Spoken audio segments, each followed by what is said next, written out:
Yo, what is up, Crockxen clan members, anime fans, and all those who have come upon this video? I'm SoresanCrockxen, and today I'm going to be giving you guys another anime time with Soresan. There's going to be like probably potentially 3 this weekend, so get ready. But we are going to be doing today a good librarian like a good shepherd. Let's go.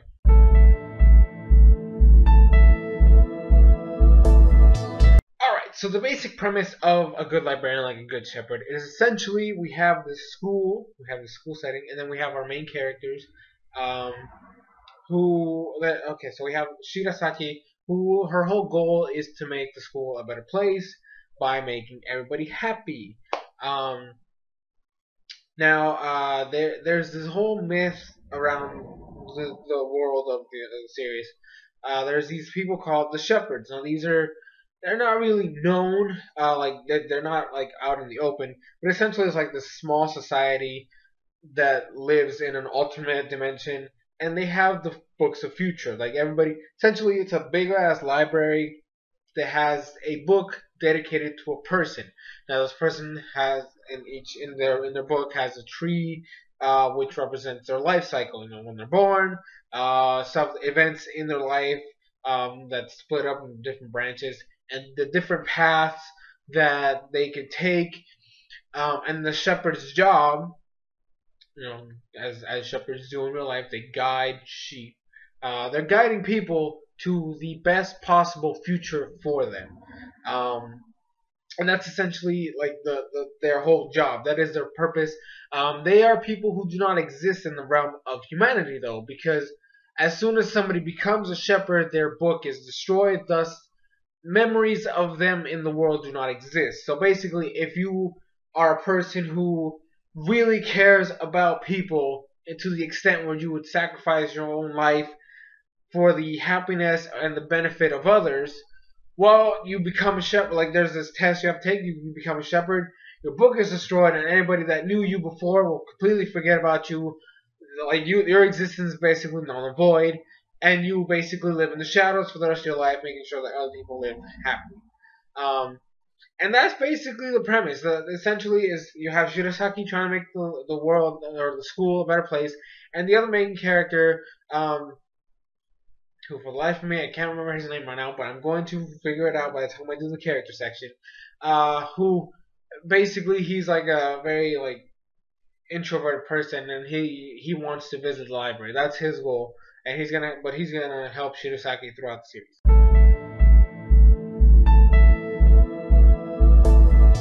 Alright, so animation wise, it's very simple. It's an okay art style. I mean, there's nothing too eccentric. There's nothing too crazy. It's very simple. The story itself, since it's so simple and there's really not too many complicated things. There's really not a lot of creativity in terms of like how much stuff they can put in. I mean, the characters look fine. But it's not like an over-the-top anime, like an over-the-top shonen where you have to have like a billion things going on at once.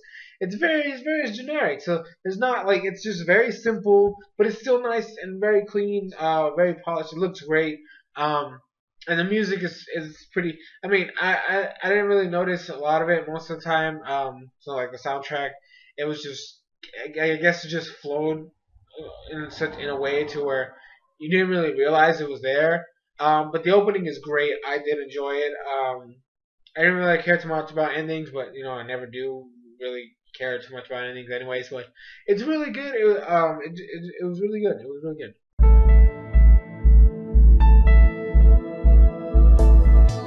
Now this is a harem, so you kind of can already guess how. I mean, it doesn't really feel like a harem, but it's essentially a harem. A lot of girls. Only one guy. I mean, here's the thing though. There's 2 guys in this series. There's 2 guys in the actual library. Okay, it's a club, right? I forgot to mention that earlier. They form a club. The whole making the school a better place. They're actually part of the library club, but then they become the happy-go-lucky people club. But there's actually 2 guys. And the 2 guys are best friends. You have the main character, and then his best friend, who's kind of like a secondary character. I feel like he got shafted because he's okay. He's in every episode of the series. He's in every single one of them. But he's not even in the opening until the very last little section, like the very end. Um, and like he's just completely just not even talked about. He's kind of irrelevant. Um, so I kind of want to talk about him first. He's like his name is Takamine. He used to be in the karate club, but because he had a foot injury, he had to quit, and then like it's still not completely healed, so he can't actually participate in the club anymore. So he's just kind of there with his friend Kake, which is the main character. He's kind of cool, but I honestly like since they completely just kicked him out, like try to like kick him out of the way. He didn't really have any shining moments, so it's kind of upsetting that they introduced him to be like a part of the whole thing, but then he's kind of not. It's bad. It's bad. But anyway, so talk about the girls. I'm gonna talk about. I'm gonna go the opposite order from them showing up. So Kodachi, she's this redhead, like very like just crazy, ridiculous girl.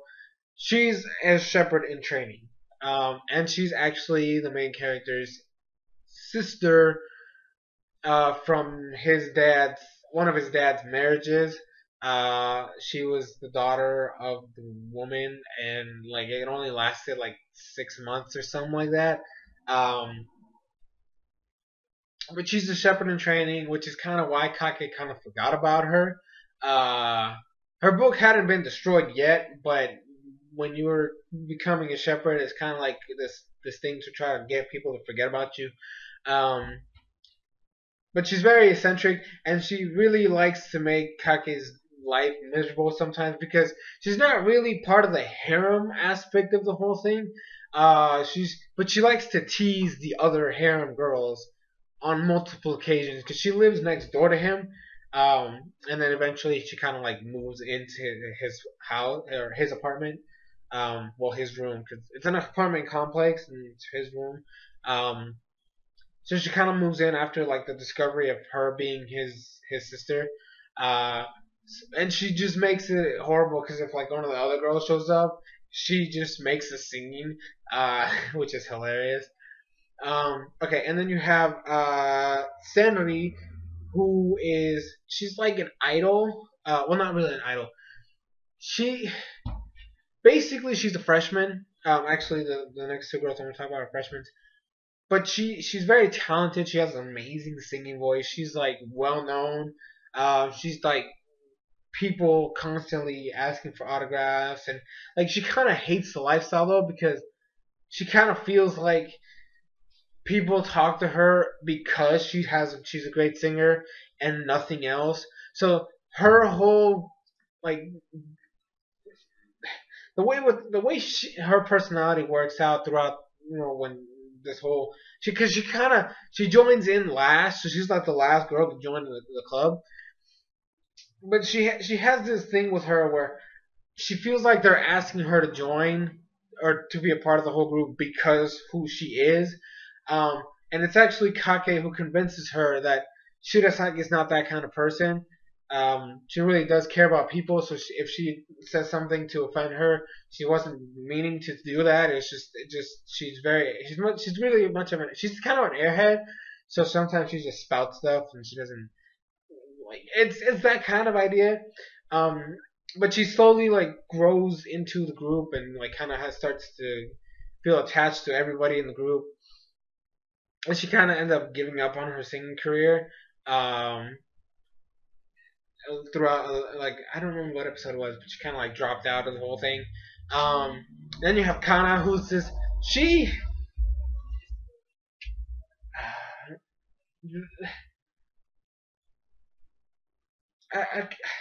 The thing with Kana, she's this, her character is kind of trying to say how I'm trying to figure out how I want to say this. Essentially, what happens with her is that back in the day, she was part of a group, and she was kind of the class clown. So she was always like all nice, like well, not like she's a very nice girl, but she was very like wild and crazy and just trying to make everybody have a good time. And like in her old school, there was a hierarchy, and you had like the queen bee of the classroom, who was this very popular girl, and then everybody else kind of had their own cliques and like they fall under. And so she was the class clown, so she was considered the jester. The problem is that one of the girls did something wrong in the hierarchy or messed something up, and then she was kind of like kicked out of the whole group thing. And then Kana kind of felt bad for her, so she tried to make her feel better. And what ended up happening is that girl who Kana was trying to help betrayed her, and then she started acting like a class clown, and then took Kana's spot in the hierarchy of things, leaving Kana basically a nobody.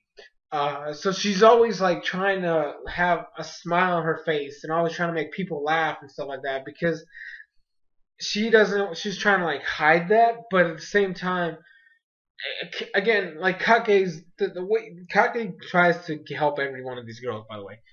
He kind of helps her be herself because at one point she starts getting depressed because she's trying to make a play, but it's not working out, and she goes into like this really deep depression of like, or well, not really like a deep depression, which is like whining and crying all the time, but one of those, you know how when you have writer's block and you just like get so frustrated and angry with yourself and you start hating yourself.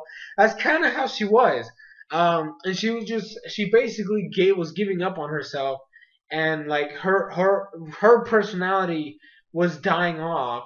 This fun, happy-go-lucky, personality of hers. So Kake has to like, intervene and try to get her to be happy and excited again. And then you have Tamamo, who she's kind of like the unofficial like leader of the group because Shirasaki is technically the head of the group, but Tamamo, she's kind of like the one that sets up all the articles. She created the website for the group. She handles all the requests. She's kind of, I mean, you could consider her the secretary maybe because she has like all the notes. She has all the information. She's basically always on top of everything. And she's actually one of my favorites. Well, I mean, I don't really dislike any of the girls, but that's kind of how she is. And then you have Shirasaki and then Kake, who are like the two actual main characters. So Shirasaki, like I said, she's kind of an airhead, but she really cares about others, and she always makes people happy. And Kage, like I said, he's kind of reserved, like an introvert. And like his whole goal right now is to get into that magical library that he heard about when he was younger from this other guy who came in and talked to him about it. Because he was like back when he was a little kid, he kind of really was sheltered.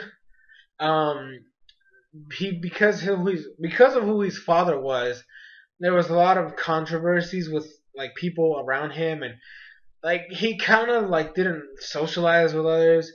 Um, so he always kept them himself, and he really loves books. So he's constantly reading books, and like always books, right? So that's his whole thing. But he has a special power where he can kind of see people's future, but it comes to him in flashes, and then he has to act upon it. And that's kind of how he meets Shirasaki to begin with. I believe it was the first day of school. He was coming on the train, and she was like, she wanted to start this club or this whole movement to get people happy. So she was passing out flyers and stuff like that. And then like he kind of like walked past her and stuff like that. And then he got the vision of a train derailing and killing her. So he ran back and saved her from the whole thing. And then we had a hair moment there because what ended up happening is that after he saved her, the way he landed on top of her, yeah, if you watch anime, you know where this is going. The thing is, people took pictures, but they censored their faces, so you couldn't tell who they was, but people still knew who it was. And like it was all a misunderstanding, so he had to like apologize, and like Shirasaki herself had to be like, no, it was okay. Like he kind of saved my life and stuff like that, and it was all an accident, and all this other stuff. But yeah, that's basically like the real like the characters I want to talk about. There is shepherds we see, especially the guy who's kind of like he's kind of the boss of well, I don't know if we consider him the boss. I kind of want to say he's the boss, But he's the one that's like taking care of Kodachi's training, and he actually wants to get Kake involved in shepherd, in being a shepherd and stuff like that. But yeah, so that's, I mean, let's see, who else do I feel like? I don't think there's anybody else I really need to talk about. Um, yeah, that's all the characters I need to talk about.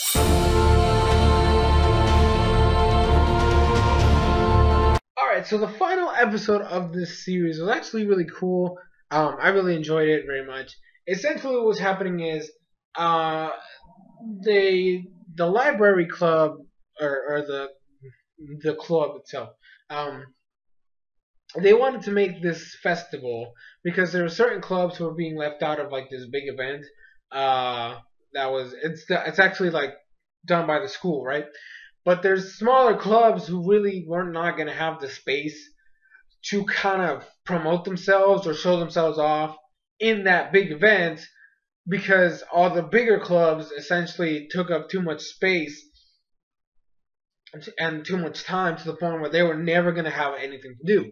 So what the library club people at the group, our characters, what they ended up deciding to do was create their own festival dedicated to these smaller clubs, so they had a way to kind of show off their products and show off who they are and stuff like that, because they weren't going to be able to do it on the other thing. And they were going to call it Mina Fest in regards to Shirasake's younger sister, who is she's not terminally ill, but she's in the hospital. Like we know she's in the hospital earlier on, but we don't see her in the hospital till later on. And but she's very weakened. She's very sick. They're hoping that by the next year, right, that she's gonna be able to go into the school with her sister. And that's kind of why Shirasake started this whole thing, because she wanted to kind of make sure the school was like a great place for when her sister showed up. So they're gonna build up this whole thing, and that's essentially what happened in the last episode. Is basically the big project. Now, Kake ended up having a vision of Shirasaki dying because this light fixture was gonna fall on her, and so he became a shepherd in order to save her, which ended up having people kind of slightly forget about him. Not really, they're not at that stage yet, but his book was destroyed. So it's gonna happen eventually. And Shirasaki noticed it right away, because what ended up happening is that in one of the episodes, her sister actually got a free day to be outside, and then she almost died, and so they had to save her using shepherd powers. But Kodachi basically saved her by using a book to teleport her to the hospital. And so that's when they kind of like Shirasaki learned about the shepherds. And then what ended up happening is, when she realized she forgot something important about Kake, she was like, he's going to become a shepherd. He lied to me. He said he was going to be with me forever, and this other stuff. And so she's upset at him. Well, not really, like, because all the female characters like the character, like Kake, but she loves him, to a ridiculous extent. So what ends up happening is that while this whole manifest stuff is going on, the student council chairman of the student board, or I don't remember what the heck her title was, she was going against them. She's actually the reason they had to create Minafest, and the reason they had to do even more work to try to get that festival some coverage, because she was being a bitch, because she's like, oh no, little clubs don't matter. The only people with talent should be being exposed to the wider audience and stuff like that. We are the important. Like, she has that kind of mentality. She's horrible. Just trying to sabotage their stuff, and she's actually the reason Shirasaki almost dies, because Kake ends up saving her. And then, but Minafest ends up being a success. Kake ends up getting kicked out of the shepherds because he kind of exposed them. And then Kodachi was involved too. So, but since she wasn't a shepherd yet, she couldn't actually be kicked out. But in order to have people forget about the incident, she had to become a shepherd so that her book would be destroyed. Thus, people wouldn't remember the whole situation. Um, the thing is, Kage's book was already destroyed, so he's kind of gonna be in limbo essentially. Because what ends up happening is, remember, your book is destroyed. People are gonna forget about you. The whole point of you destroying your book is to become a shepherd. If you can't become a shepherd, you're basically screwed. You're just done. You're gonna be a nobody. Nobody's gonna know you. Nobody's gonna remember you. You're just gonna be a floating specter in the world, and with nothing to do. Um, but somehow Shirasaki ended up saving him. I honestly still don't understand how. Because his book reappeared, which was really weird. Um, but that's really how it ended. It was a really nice ending, though, I will have to say. But yeah, so that's gonna be it for that. Now, a good librarian, like a good shepherd, is a really good show. I really did enjoy it. I felt like the harem aspect was kind of weak because for the most part, they really pushed Shirasaki like all the way, because she's the only one that actually loved Kake. Like she just flat out loved the guy. All the other ones just kind of like had these minor crushes on him. Um, so that part of the anime kind of like fell flat on its face. But you know what? It still had some intriguing moments. It still had a lot. The parts that kind of had some harem integrated were pretty funny. I love one of the episodes where like Senri and who was it? It was Senri and I don't remember who the other one was. There was two girls though, who because they thought that Kake was leaving the club to go with the student council, they kind of did this whole weird like sexual thing to try to please him in a way to where he would not leave. It was kind of stupid. But it was hilarious. And overall, it was just a really fun series. So overall, as a rating for this show, I say watch it. I really do. I wouldn't say finish it because I don't know how interesting some of the stuff would be. There's a lot of stuff that kind of like fell flat. In fact, the fact that the villain of the series wasn't really relevant until like the last 2 to 3 episodes, it's kind of bad. But you know the other parts were kind of nice. So yeah, as a rating, I say watch it at least halfway, and then decide for yourselves whether you think it's worth finishing it up or not. But anyways, guys, that is going to be it. Thank you guys so much for watching. I'm SoresanCrockxen. This has been another Anime Time with Soresan, and I'll see you guys in future videos.